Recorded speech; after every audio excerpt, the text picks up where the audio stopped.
What is the most insane twist in a criminal case in history? Murder or suicide? You might want to grab your popcorn for this one. At the 1994 annual awards dinner given for forensic science, Office President Dr. Don Harper Mills astounded his audience with the legal complications of a bizarre death. Here's the story. A medical examiner viewed the body of Ronald Opus and concluded that he passed from a shotgun wound to the head. Mr. Opus had jumped from the top of a 10-story building intending to end himself. He left a note to the effect indicating his decision. As he fell past the 9th floor, his life was interrupted by a shotgun blast passing through a window, which killed him instantly. Neither the shooter nor the deceased was aware that a safety net had been installed just below 8th floor level to protect some building workers, and that Ronald Opus would not have been able to complete his jump the way he had planned. Ordinarily, Dr. Mills continued, a person who sets out to unalive themselves and ultimately succeeds, even though the mechanism might not be what he intended, is still defined as unaliving themselves.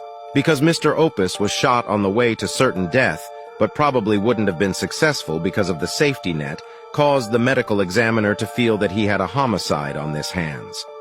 The room on the 9th floor where the shotgun blast emanated was occupied by an elderly man and his wife. They were arguing vigorously, and he was threatening her with a shotgun.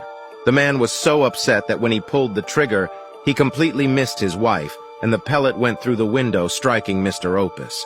When confronted with the murder charge, the old man and his wife were both adamant that they thought the gun was unloaded.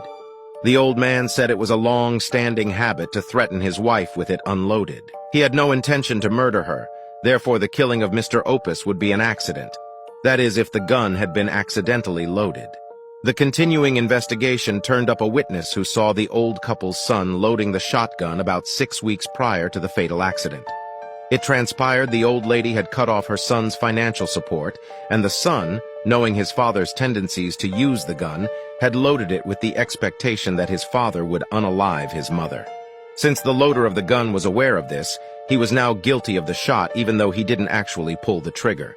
The case now becomes one of murder on the part of the son for the death of Ronald Opus.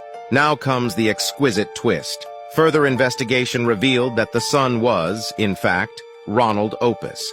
He had become increasingly despondent over the failed attempt to engineer his mother's murder. This led him to jump off the 10-story building. The son had murdered himself, so the medical examiner closed the case as a suicide.